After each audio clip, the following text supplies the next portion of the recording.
আসসালামু আলাইকুম এভরিওয়ান। আশা করি সকলে ভালো আছেন এবং সুস্থ আছেন। So welcome back to my channel. আবারও হাজির হয়েছি আজকে আমাদের একটা নতুন স্ট্রাকচার ক্লাস নিয়ে।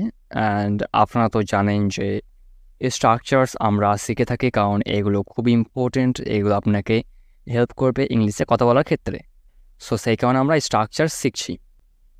সো আপনি যদি আমার এই চ্যানেল নতুন হয়ে থাকেন then please make sure to subscribe my channel because আমি আমার এই চ্যানেলে ইংলিশ রিলেটেড সকল ভিডিও দিয়ে থাকি অ্যান্ড ইনশাআল্লাহ ফিউচারও দেবো।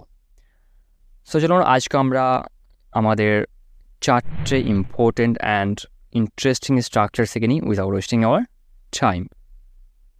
তো আজকে আমরা প্রথম যে স্ট্রাকচারটা দেখে নেব সেটা হতে চলেছে আমরা যখন বাংলায় বলে থাকি যে তুমি কি এমন হারাবে যদি এখানে আসো, তুমি কি এমন হারাবে যদি এখানে আসো, তুমি কি এমন হারাবে যদি আজ কাজে না যাও, তুমি কি এমন হারাবে যদি আজ কাজে না যাও, তুমি কি এমন হারাবে যদি তাকে মিথ্যা বলো, তুমি কি এমন হারাবে যদি তাকে মিথ্যা বলো, তুমি কি এমন হারাবে যদি সত্যিটা বলো, তুমি কি এমন হারাবে যদি সত্যিটা বলো। সো আমরা বাংলায় কিন্তু এরকম সেন্টেন্সেস আমরা প্রায় বলে থাকি। তো এই বাংলা সেন্টেন্সেসগুলো ইংলিশ করার জন্য আপনাকে নিতে হবে এই স্ট্রাকচারটা। As you can see here স্ট্রাকচারটা খুবই সহজ, জাস্ট ভালোভাবে দেখুন। What will you lose plus if you plus ভার্বের first form plus other words. এখন এই বাংলা সেন্টেন্সগুলোর ইংলিশ দেখে নেওয়া যাক, তাহলে আরও ভালোভাবে ব্যাপারটা ক্লিয়ার হবে। তুমি কি এমন হারাবে যদি এখানে আসো, এর জন্য আমরা লিখবো what will you lose if you come here, what will you lose if you come here. তুমি কি এমন হারাবে যদি আজ কাজে না যাও, what will you lose if you don't go to work today, what will you lose if you don't go to work today.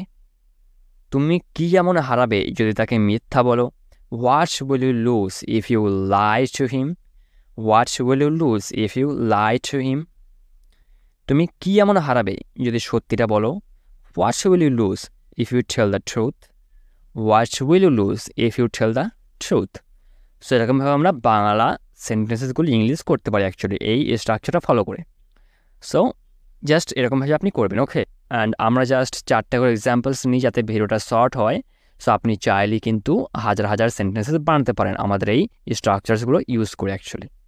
So এই তো ছিল আজকে আমাদের প্রথম স্ট্রাকচার। আশা করি আপনার খুবই ভালো লেগেছে। সো যদি ভালো লেগে থাকে অ্যান্ড আপনি যদি আমার চ্যানেলে এখনো সাবস্ক্রাইব না করে থাকেন then please make sure to subscribe my channel because I make videos which will help you to speak English. এখন আমরা দেখে নিই আমাদের সেকেন্ড স্ট্রাকচার, যেটা হতে চলেছে আমরা যখন বাংলায় বলে থাকি যে ঈদ তো আসতেই চলেছে, ঈদ তো আসতেই চলেছে, শীতকাল তো আসতেই চলেছে, শীতকাল তো আসতেই চলেছে, নতুন বছর তো আসতেই চলেছে, নতুন বছর তো আসতেই চলেছে, টিচার্স ডে তো আসতেই চলেছে। সো আমরা বাংলায় এরকম যখন সেন্টেন্সেস নিয়ে থাকি তখন এই বাংলা সেন্টেন্সেসগুলো ইংলিশ করার জন্য আমরা জাস্ট নেব like it's not a structure. So আমরা জাস্ট এটা শিখে নেব by use of just around the corner, just around the corner. এখন ঈদ তো আসতেই চলেছে, এর জন্য আমরা লিখব the Eid is just around the corner, the Eid is just around the corner. এখন যেটা আসতেই চলেছে সেটা আমরা জাস্ট প্রথমে নেব, তারপরে ইজ ব্যবহার করব, দেন আমরা জাস্ট ব্যবহার করব জাস্ট অ্যারাউন্ড দ্য কর্নার। যেমন শীতকাল তো আসতেই চলেছে, এর জন্য আমরা লিখব winter is just around the corner, winter is just around the corner. নতুন বছর তো আসতেই চলেছে, the new year is just around the corner, the new year is just around the corner. Teachers day তো আসতেই চলেছে, এর জন্য আমরা লিখব teachers day is just around the corner. So এরকমভাবে আমরা সেন্টেন্সেসগুলো অ্যাকচুয়ালি বাংলা থেকে ইংলিশ করতে পারি। সো এই স্ট্রাকচারগুলো খুবই ইম্পর্টেন্ট কিন্তু, ওকে, জাস্ট এগুলো ভালোভাবে শিখে নিন অ্যাকচুয়ালি। সো এটি গেল আমাদের সেকেন্ড স্ট্রাকচার। এখন আমরা দেখে নেব আমাদের থার্ড ইম্পর্টেন্ট অ্যান্ড ইন্টারেস্টিং স্ট্রাকচারটা। সো এখনও পর্যন্ত আপনি আমার চ্যানেলে যদি সাবস্ক্রাইব না করে থাকেন দেন প্লিজ সাবস্ক্রাইব করে নিন, বিকজ আপনার একটি সাবস্ক্রাইব আমার কাছে অনেক ম্যাটার করে। So please do subscribe. So এখন আমরা দেখুন আমাদের থার্ড স্ট্রাকচারটা, যেটা হতে চলেছে আমরা যখন বাংলায় বলে থাকি যে তোমার এরকম কেন মনে হয় যে তুমি খারাপ, তোমার এরকম কেন মনে হয় যে তুমি খারাপ, তার এরকম কেন মনে হয় যে সে ভুল করেছে, তার এরকম কেন মনে হয় যে সে ভুল করেছে, আমার এরকম কেন মনে হয় যে আমি বাঁচব না, আমার এরকম কেন মনে হয় যে আমি বাঁচব না, তোমার এরকম কেন মনে হয় যে তুমি আমায় ভালোবাসো, তোমার এরকম কেন মনে হয় যে তুমি আমায় ভালোবাসো।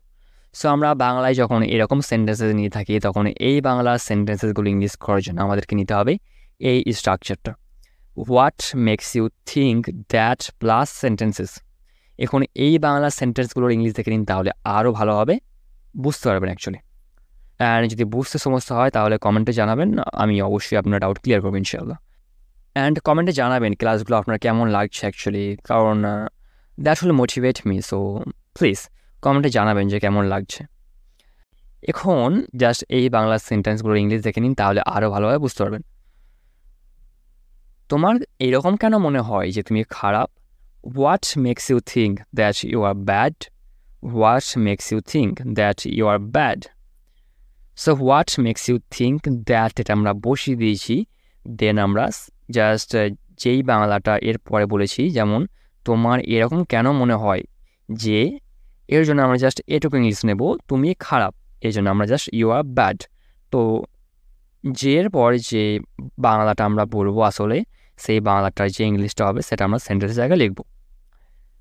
যেমন তার এরকম কেন মনে হয় যে সে ভুল করেছে, what makes him think that, তার এরকম কেন মনে হয় যে সে ভুল করেছে, হি মেড আ মিস্টেক। যেহেতু আমরা একটা কোশ্চেন করছি সেখানে আমরা লাস্টে অ্যাকচুয়ালি কোশ্চেন মার্ক বসাবো। ওকে, আমার এরকম কেন মনে হয় যে আমি বাঁচব না, what makes me think that I won't live. তোমার এরকম কেন মনে হয় যে তুমি আমায় ভালোবাসো, what makes you think that you love me, what makes you think that you love me. সেরকমভাবে আমরা বাংলা সেন্টেন্সগুলো ইংলিশ করতে পারি অ্যাকচুয়ালি। সো এতে গেল আমাদের থার্ড ইম্পর্টেন্ট স্ট্রাকচার।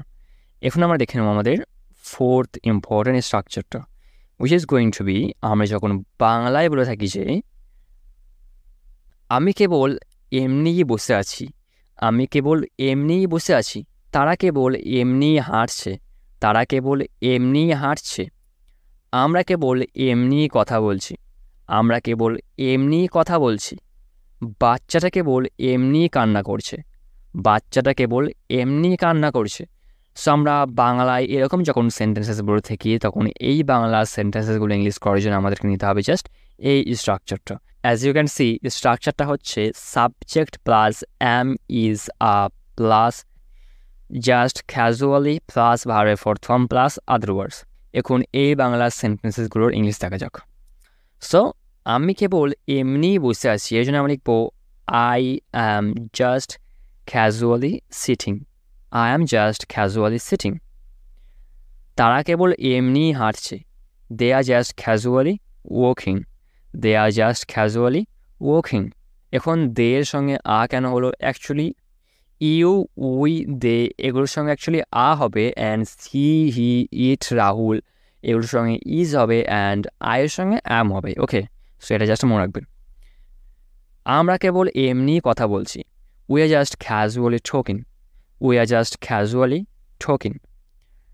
বাচ্চাটা কেবল এমনি কান্না করছে, the baby is just casually crying, the baby is just casually crying. So এরকমভাবে আমরা এই সেন্টেন্সগুলো বলতে পারি অ্যাকচুয়ালি। সো এটা ছিল আজকে আমাদের কিছু important structures, and I hope আপনার খুবই ভালো লেগেছে। যদি ভালো লেগে থাকে then please do subscribe my channel and press the bell icon, যাতে আমার সাইড থেকে সকল ভিডিও আপনার কাছে সঠিক সময়ে পৌঁছে যায়। সো সাথে থাকুন এবং শিখতে থাকুন, আবারও দেখা হবে নতুন কিছু ভিডিওর সঙ্গে। Till then, take care of yourselves, brothers and sisters, and bye-bye.